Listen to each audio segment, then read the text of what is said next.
Et bonjour, Moutassem avec vous, bienvenue à ce nouvel épisode du podcast Pratiquer la méditation. Aujourd'hui, on va parler du film de votre vie. Si c'est la première fois que vous découvrez ces épisodes, bienvenue. J'y parle de méditation et de comment méditer nous aide à apprécier davantage la joie de vivre le moment présent. Alors, quel est le point commun entre ces 4 films? Avatar, Matrix, Dancers in the Dark et Eternal Sunshine of the Spotless Mind. Ces 4 films ont été pour moi des films où je suis complètement rentré dans l'histoire. Je les ai tous vus au cinéma et c'est des films où je me suis perdu dedans. C'est-à-dire que j'étais avec les personnages, j'étais dans l'environnement, je suis complètement rentré dans l'histoire. Et d'ailleurs, vous remarquerez que la plupart des films qu'on aime beaucoup sont des films où on se perd complètement dedans. On oublie qu'on est dans une salle de cinéma et c'est seulement lorsque les lumières se rallument que l'on réalise qu'on était en pleine immersion dans l'histoire. Eh bien, on fait la même chose avec sa propre histoire. On raconte un film sur notre vie. Si l'on rencontre une nouvelle personne, très souvent, on va parler de soi. Lorsqu'on parle de soi, on se présente. Voilà, je m'appelle ainsi, je suis de telle origine, voilà ce que j'ai fait comme études, voilà mon parcours, voilà ce que j'ai vécu comme expérience forte, voilà ce qui me fait plaisir, voilà ce à quoi j'aspire. On se raconte une histoire, on raconte l'histoire de sa vie. Et c'est tout à fait naturel de le faire, mais le problème peut survenir lorsqu'on s'attache à cette histoire, car il s'agit bien d'une histoire. J'écoute actuellement un podcast sur l'écriture et l'édition, parce que je travaille actuellement sur plusieurs projets d'écriture.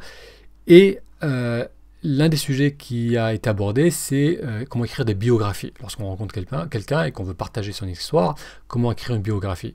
Et l'un des participants au podcast disait que toutes les biographies sont des fictions, sont aussi des fictions. Donc on va utiliser seulement certains éléments de la vie de cette personne pour raconter une histoire. De la même façon, on raconte notre propre histoire. L'image que l'on a de nous, de notre rôle dans le monde, c'est un film qui s'est construit. C'est comme si on a eu des milliers et des dizaines de milliers de rushs, d'heures de vie, d'expérience, et on va faire une petite sélection de tout cela pour dire voilà mon histoire. Donc c'est tout à fait naturel d'un point de vue social, c'est comme ça qu'on interagit avec les autres, mais le problème avec cette histoire qu'on se raconte, c'est lorsqu'on commence à y croire, lorsqu'on commence à s'attacher à cette histoire. Parce que l'histoire qu'on raconte par rapport à notre propre vie, c'est un peu comme un film, ça amène des émotions, certaines histoires vont nous remplir d'appréciation, de sentiments plutôt positifs, alors que d'autres histoires vont nous mettre plutôt dans un état négatif, dans un état même d'anxiété, dans un état parfois de dépression. Et bien sûr, contrairement à un film qui dure 1 heure, 1 heure et demie, 2 heures, et ensuite lorsque les lumières s'allument, même si on a vécu des émotions fortes, même si on a encore les larmes aux yeux à la fin du film, lorsqu'il se termine, lorsque l'on ressort, ça va. On sait très bien que c'est un film, que ce n'est pas réel, et on continue dans sa journée. Alors que l'histoire qu'on se raconte par rapport à soi-même, parfois ça dure pendant des mois, des années, et ça peut nous affecter lorsque cette histoire amène des émotions négatives. L'autre problème avec le fait de croire dans son histoire, c'est que on va continuer à l'alimenter. C'est-à-dire que on va piocher dans notre quotidien ce qui va venir renforcer, ce qui va venir confirmer l'histoire qu'on se raconte par rapport à sa propre vie. Je vais vous donner un exemple qui va montrer comment on alimente notre propre histoire par rapport aux expériences qu'on vit au quotidien.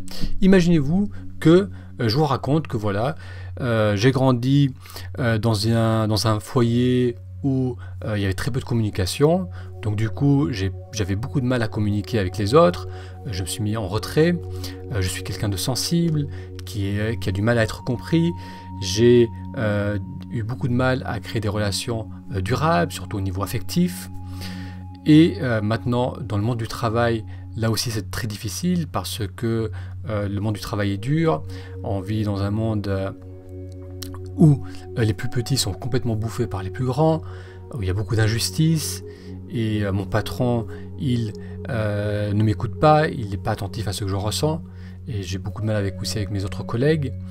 Le loyer, c'est trop cher, ça continue à augmenter. En plus, mon propriétaire, il a plusieurs appartements, lui, il n'a pas besoin de travailler, nous, c'est difficile pour nous. La vie est de plus en plus dure, c'est assez injuste, et en plus le capitalisme, l'expansion, sans parler de ce qui se passe au niveau de la planète, c'est de pire en pire. Et donc je continue avec cette histoire que je me raconte, une histoire plutôt assez dark, assez négative par rapport au monde. Et d'ailleurs cette même personne qui peut-être raconte cette histoire, elle ne paiera jamais un film pour aller voir quelqu'un se plaindre sans cesse de la dureté du monde. Donc cette personne va ensuite dans sa journée, elle va passer sa journée comme un peu tout le monde, elle va avoir plein d'interactions avec de nombreuses personnes, beaucoup de personnes vont être aimables avec elle, les personnes vont lui sourire, vont lui ouvrir la porte, vont être agréables, mais cette personne va à un moment entrer en interaction avec une personne qui va peut-être la bousculer, ou qui va pas sourire, ou qui va avoir un mot dur avec elle, et cette personne de toute sa journée, c'est ça qu'elle va retenir. Elle va se dire, vraiment, voilà la preuve, le monde est vraiment de plus en plus dur, les gens sont de moins en moins aimables, encore aujourd'hui, dans le métro, j'ai été bousculé, c'est incroyable. Et donc cette personne va prendre cela pour l'ajouter à son histoire personnelle. C'est comme si on est en train de faire un documentaire et on va choisir, on va sélectionner les expériences, les extraits qui vont venir le plus coller à la thématique de notre histoire. Donc là, vous commencez à voir le problème avec le fait de s'attacher à une histoire et donc ça c'est le point vraiment le plus important de cet épisode, c'est que c'est une histoire. Comme un film ou comme un rêve, c'est une histoire. Lorsqu'on se réveille, lorsque les lumières se rallument après un film de cinéma, on réalise que ce n'est pas vrai. C'était juste de la lumière projetée sur un mur, c'était juste un rêve. Et on sait que ces émotions qu'on a ressenties n'ont pas besoin de perdurer. On n'est pas collé à cette réalité. Parce que lorsque l'on allume la lumière de notre conscience, lorsqu'on arrête de projeter ce film dans notre mental, lorsque l'on arrête de s'associer pleinement à cette histoire, on va sortir de cela. Les émotions négatives associées à cette histoire vont aussi se dissiper. Donc c'est quelque chose qui n'est pas facile à faire, parce que très souvent on est tellement dans notre histoire, et d'ailleurs même on résiste cela. Une personne qui est vraiment attachée à son histoire personnelle, si elle entend cela, et qu'on lui dit c'est un film que tu te racontes, elle va lutter contre cela parce qu'elle va dire non, j'ai une vraie souffrance, j'ai vécu des moments difficiles, je suis bloqué dans ma situation de vie. Mais ce que cette personne ne réalise pas, c'est que plus elle va raconter cela, plus elle va renforcer les émotions négatives, plus elle va renforcer le désespoir associé avec ces émotions. Parce que bien souvent, c'est l'histoire qu'on se raconte qui nous fait souffrir plutôt que nos circonstances de vie. Parce qu'encore une fois, c'est vraiment on pioche dans ce qui ne va pas. Mais si on élargit un peu notre perspective, on va réaliser qu'il y a beaucoup de choses qui vont bien. Alors comment savoir si le film de votre vie, l'histoire que vous racontez par rapport à votre propre vie, est plutôt une histoire bénéfique, qui vous remplit d'énergie, qui vous motive, qui vous remplit aussi du sentiment de gratitude, d'appréciation, ou bien si l'histoire que vous racontez par rapport à votre vie crée plutôt de la négativité, de l'inquiétude, de l'anxiété, qui vous bouffe vos ressources, votre énergie. Comment savoir? Eh bien, il suffit d'observer vos émotions. La prochaine fois que vous ressentez que vous êtes submergé par de la tristesse, par de l'anxiété, par de l'inquiétude, demandez-vous: qu'est-ce que je suis en train de projeter dans mon mental? Quel est le film que je suis en train de tourner en ce moment? Si vous faites ce petit pas de recul, vous allez peut-être remarquer que lorsque vous ressentez ces émotions, c'est que vous êtes en train de repenser à un moment dans votre vie où vous avez été rejeté, qui est en train de résonner avec un moment en ce moment qui est délicat. Et vous allez réaliser que lorsque vous vous focalisez sur ces extraits de votre vie, eh bien, vous êtes en train de ressentir ces émotions négatives, ces émotions qui nourrissent le mal-être. Parce que si l'on est capable de faire cela, on va pouvoir avoir le choix. Est-ce que je continue à plonger dedans, à renforcer ce film, et à renforcer aussi le mal-être qui est associé à ce film, ou bien est-ce que je débranche, je prends le temps d'aller marcher, je pense à autre chose, je me focalise sur quelque chose de bénéfique, sur quelque chose qui va me faire du bien. Ça peut être de faire des étirements, ça peut être de travailler sur un autre projet, ça peut être d'appeler un proche. Qu'est-ce que je fais?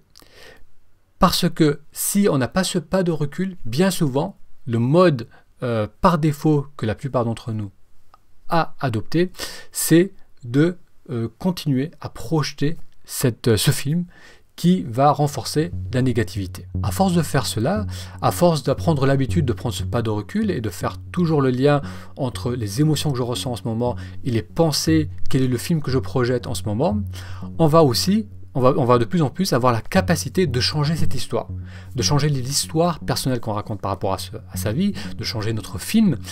Et en faisant cela, on va commencer aussi à piocher dans les circonstances du quotidien, dans la vie de tous les jours, des choses qui vont nourrir notre nouvelle histoire.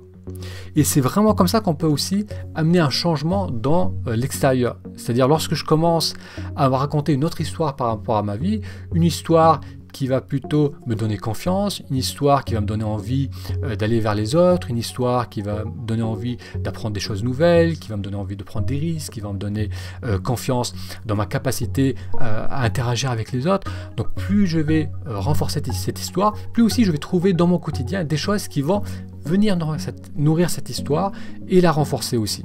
Ça ne veut pas dire que on va mettre des œillères sur ce qui ne va pas, sur les difficultés, sur les injustices qu'il peut y avoir autour de nous, mais qu'on va élargir notre perspective. Parce que le problème, c'est lorsque l'on rétrécit notre vision du monde sur uniquement les points négatifs, sur ce qui ne va pas, sur ce qui nous fait peur, sur ce qui manque dans notre vie.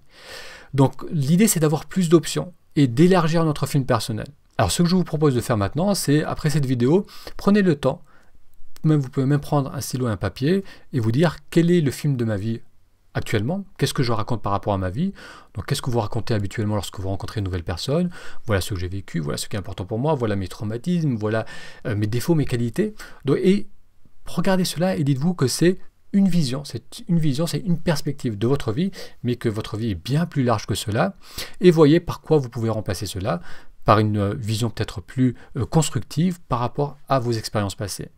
Et aussi la deuxième chose que je vous recommande de faire, c'est, comme je vous disais tout à l'heure, la prochaine fois que vous êtes submergé par des émotions, essayez de prendre ce petit pas de recul et vous dire qu'est-ce que je suis en train de projeter dans mon mental, quel est mon langage intérieur qui m'amène à ressentir ces émotions négatives, qu'est-ce qui se passe si j'arrête cette projection, qu'est-ce qui se passe si j'arrête ce langage intérieur, et vous verrez que lorsqu'on prend ce pas de recul, qu'on arrête cette projection, les émotions se transforment également.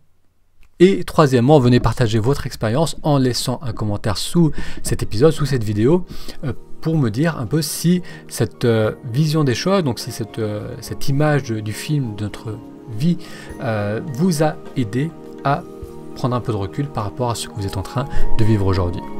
Je vous remercie pour votre attention, pour être informé des prochains épisodes et pour recevoir aussi une méditation guidée pour calmer le mental efficacement en moins de 10 minutes. Vous pouvez aller sur taméditation.com, taméditation tout attaché.com. Un très grand merci pour votre attention et je vous donne rendez-vous à la semaine prochaine.